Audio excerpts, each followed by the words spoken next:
Once upon a time, there was this beautiful girl named Rose. She lived in the land of the Philippines. She longed for her Prince Charming, so she set out to find her one true love. One day, she met a man named Big Ed, who surprisingly was quite small. He spoke words of romance to her, and she was swept off her feet. Little did she know, Ed was no prince nor man, but a leprechaun, a nasty leprechaun. He came with promises of love and a beautiful life.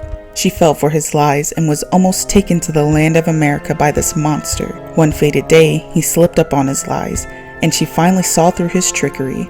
She was able to escape his disgusting plans, and she lived happily ever after. The end.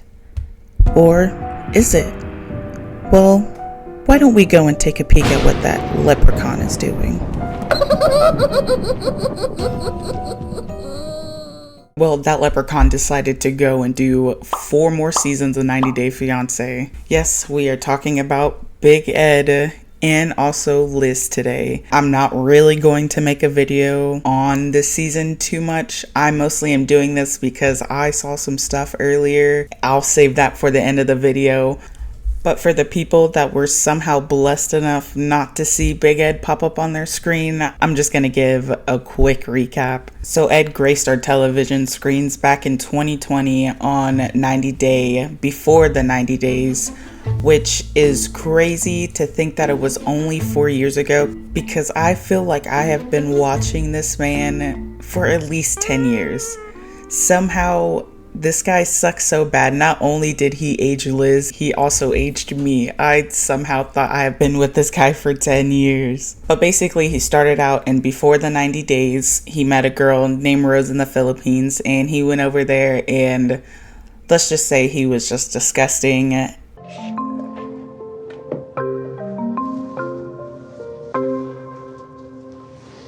He lied to her, promised her things that he was not going to give to her. I have been keeping a few things from Rose. One is my height. I'm 4'11", not 5'2". There's another thing, and that is I don't want any more kids. But Rose didn't fall for the lies. She was over it, so she broke up with him and went to live her best life. So then he goes onto a show called Single Life. Getting ready for my date with Liz. I want to get rid of all my hair all over my body. I'm tired of suffering. I'm tired of suffering. And it's the very first season, and I am pretty sure TLC made this spinoff specifically for him because they just needed more Big Ed in their life. So on season 1, he pretty much was the star. It was Big Ed's show. And in this season, he meets a waitress in San Diego. Her name is Liz. And he fought tooth and nail to get a date with this girl, apparently. I guess he ended up asking all the waitresses in this restaurant to go on dates with him because he really needed somebody for the show, and everybody said no. Even Liz said no to him multiple times, but I guess he harassed her enough to get her to go out. Okay, so I think you're amazing, and I want to ask you out on a date.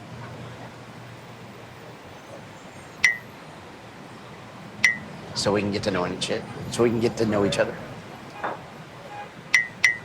Which is like crazy because you hear these kinds of love stories from older generations all the time where like, oh yeah, he just kept coming around and eventually I just gave in. It's like, you are in a hostage situation. Liz, she gave in. She finally started going out on dates with him, and you know what? They fell in love so much that they ended up getting with each other 13 times. Yeah, they decided to be with each other 13 times. You may be wondering, how do you get with somebody 13 times? Well, you break up first, of course. So they got together, they broke up, they got together, they broke up, they got together, they broke up, and so on and so on. So if that tells you anything about this couple, then I mean, there you go. He then also came back for Single Life Season 2. Him and Liz obviously didn't work out. And during the first half of it, he went on 2 dates. One with this one lady that obviously was not into him. It was a one date, one and done. We never saw her again. But then he went to Mexico and saw another lady named Coyote. She also dodged another bullet. He was just so weird the entire time. Like, I don't know who taught him how to talk to women, but he doesn't have it. I don't know what Liz saw in him. Like, just everything about him. I don't understand how she stayed with this man for this long.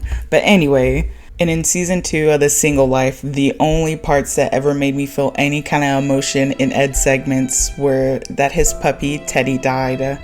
Teddy was my favorite in the segments. He was the best. And Ed didn't deserve Teddy. Help me!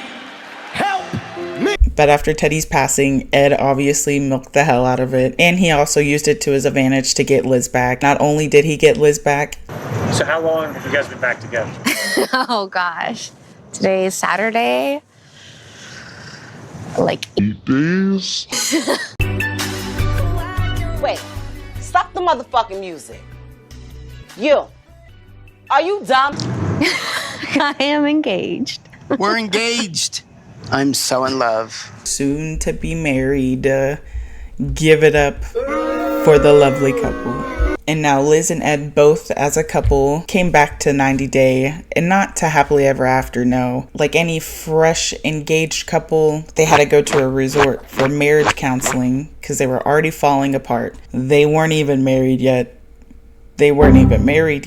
But they go on to this season called The Last Resort, and the spinoff took already married couples and tried to help them fix their marriage, fix their communication. It was god-awful. This didn't help none of the couples, I don't think. I mean, 2 of the couples on here were 2 of the most toxic relationships I've ever seen. Which, speaking of, I will be talking about Angela and Michael in another video because that's a whole nother thing on its own as well. But they go to a resort to try to fix their before marriage, and I guess it worked out for them because they end up being on happily ever after, and that's where we are now.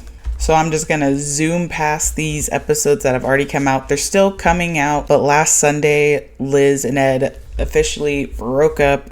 Liz packed her things and she was gone. So I'm just gonna recap this season really quick for them. But here we are with the happily pre-married couple, Liz and Ed. 58 years young. My name's Liz. I'm 31 years old, and I am engaged to Ed. And what is your favorite sexual position? Right to jail, right away. No trial, no nothing. Ed met Liz when she was 28 and he was 55. I would say that wouldn't be too bad, but honestly, Ed is just gross. So anything he does is just disgusting. So Liz and Ed decide to pack up their life in San Diego and move to Arkansas, which is crazy because Liz had a whole partnership with the restaurant that she was working with. So she had a pretty steady, career basically, and she decided to drop it all for being with somebody 13 times. Come on now. But anyway, they moved to Arkansas, and surprisingly, I see Riley with them, which is pretty cool that Liz is getting to spend time with her daughter. But I really don't think they should have put Riley into this. I don't think they should include any of the kids into this kind of show. Especially, we all know that TLC is bringing Ed back for the toxicity. They don't care about him falling in love. They're here for the drama. So I do not think they should have included Riley into these bits. Not only did they move to Arkansas trying to plan a wedding and start their married life, but they decided to start a real estate business as well. They're trying to be real estate partners, which is crazy because in the past, Liz tried to get Ed to teach her how to do photography, and that didn't even go well. He could even teach her how to take a picture without them fighting, so I don't understand how they're going to run a whole real estate business with each other. But the season doesn't go very far without them fighting. Their very first fight in the show is in the second episode that they're in, and they have a fight over pizza.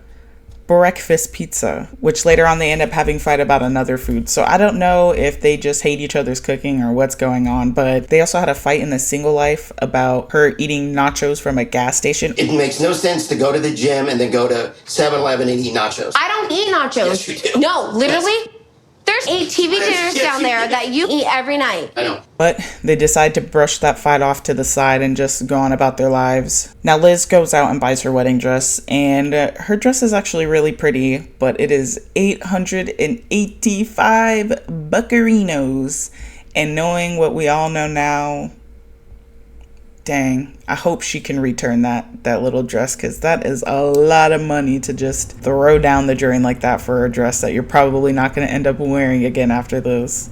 Now it's time to get both Ed's family and Liz's family together, and we actually get to see Ed's mom for the first time in a really hot minute. Not only did Ed's daughter cut off contact with him, his mom did too. So if that tells you anything about Ed, he just sucks, man. But it's funny because he said that he lost his mom for a year. Like, she died for a year, then came back. Like, who says it like that? I lost my mom for about a year. She was really upset because I was choosing to be with Liz, which she did not approve. But Liz's mom pulls Ed to the side and she wants to have a conversation with him just to make sure that everything is going well. And it's so funny because Ed loves hearing himself talk. He can't let anybody get a word in. On another note, don't you think Big Ed and Liz's mom kind of look cute together? Like, wouldn't they make such a cute couple? So they're all together, they're having their happy family reunion, and things seem to be going pretty well until episode 6. Yeah, it starts off and Liz is crying, and apparently Ed canceled the wedding. And not only did he not discuss this with her or tell her first or anything, he called the officiant first and told him, and Liz found out from the officiant texting her apologizing about it. So she didn't even know until she just woke up one day and got a text. So apparently what went down, Liz explains it, is one night Ed decides to make taco pasta, and I guess he made it a little too spicy for Riley. Riley tells him it's too spicy, which is understandable. She is a child. He tells her to suck it up and stop being a baby. Liz defends her child, which obviously I would too if that was my child. In Liz's story, he got heated and wouldn't stop, and in Ed's story, she got heated and wouldn't stop. But as we always see, they both go at it. They're constantly going and not stopping. So I'm gonna guess that they were just barking at each other, and Ed was just fed up with it, and I guess they went to bed, and when Liz woke up, he was gone. She didn't hear from him or anything, and then she got a text from the officiant saying that he canceled the wedding. But Ed ended this because he said that he would be miserable with his life if he stayed with Liz forever, which is just so damn awful to say. Like, why did you even bring her then? Like, they weren't living in Arkansas for very long. What I think Ed did was decided to bring Liz along to Arkansas because it would be easier for him. And on top of that, if he kept her around, he would be able to bring her onto the next season. He moved out there. He was a little broke. He needed some money, so he kept her around until he got on the show, and then he was done. It wasn't cold feet. He knew he was going to do this. So right before the wedding, he canceled it. He got on enough episodes of the season, and that was that. And it's kind of hard to feel bad for Liz. There's something in me that I'm like, damn, that sucks, because obviously she is going through some mental things that's not letting her make the right decisions. But it's kind of hard to feel bad for somebody that constantly just keeps going back to something that she knows isn't good herself. Because she tried to put Ed on blast, like, after season 1 of Single Life, for him just being an awful person. She tried to get him canceled, fired off of TLC, and then you take him back. So it's kind of hard to feel bad for somebody like that. But at the end of the day, they decided to break up. It's just not it anymore. Liz is devastated, which I don't understand why. It's Ed. You dodged a bullet. Like, you are the third person to get out of there, and everybody needs to just stay far, far away from this man. And of course, Ed has to, put on his grand show before the curtains close. So he decides he wants to talk to Riley alone and apologize to her about calling off the wedding, just saying how much he loves her and all that. I don't believe any of it, because he doesn't even talk to his own daughter. There's obviously something wrong with this guy. And even when he was talking about her, sometimes he was just talking about her like she was a chore, basically just saying, like, all of this kind of sucks because he had to set up Riley's rooms for months, and then he had to bring her down here, and like, what? And you could really tell this guy did not give two fucks, because when they were packing, he was just in the kitchen texting on his phone. He wasn't helping or anything until they were leaving. When they were leaving, he'd even like give them hugs or anything. He kind of just threw their suitcases into the car and then was like, all right, bye. Like, no anything, just all right, bye. He was happy to get those people out of his house. So now that Liz has moved back to San Diego, she looked like she started working at the restaurant again, which is pretty cool. But she also met her a new man's. Which, I mean, why? You were just with Ed, which is like being in hell for like 4 years. Like, you need time to yourself. But she decided to get with this new man's. We find out his name is Jason. He's in the Navy, but you know, he seems like a bit of an upgrade until we find out that he was cheating on his girlfriend with Liz.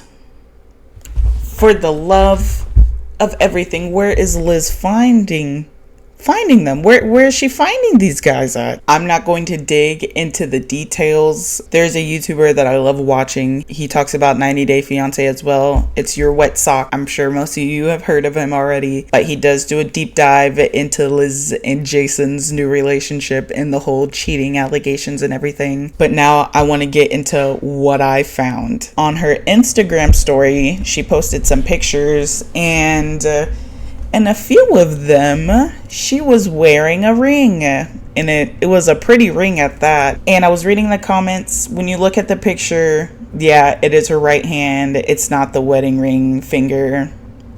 But when you flip it this way, no, that's a ring finger, ain't it? That's a ring finger right there, isn't it? And the last piece of information that I got that makes me think Liz is married now is in this one picture. She was at a birthday. There was table seatings with names on them, and her boyfriend's names obviously together at the same table, but she had his last name. And I know obviously you can give your friend another last name to be like, oh yeah, Mrs. Wada.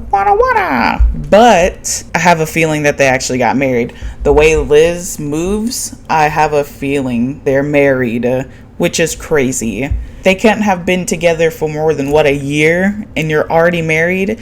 She'd even seem to give herself a break from Ed before she started dating again in the first place. After dating somebody like Ed, you need some therapy, you need some alone time, and what you really need is to be focusing on your daughter. So if she's married right now, girl, your priorities are not in the right place. But you know what? She does look very happy. Obviously, these are just pictures, but she does look very happy. She seems to be happy in her relationship, and I hope everything is well. But let me know what you guys think about everything. If you guys even noticed any of this. I obviously could just be reaching, but with all this information and the way that Liz seems to move, I think that Liz is now married to her new man. I wish her nothing but the best, and I do hope this does work out for her. But please stop putting your life in these men's hands. Focus on you and Riley, girl. That's all you need. But again, thank you guys for coming and watching me. I always appreciate you guys coming and watching this face. Now there's a little thing on the bottom. It's like a game. You kind of click like and subscribe, and when you do that, you win. I mean, it's an automatic win. You just hit the like, you hit the subscribe, and boom. No losers in this game, okay? Unless you don't hit it, then you're the loser. Don't lose this game. We're all winners around here, okay? But you guys have a beautiful day as always. Bye.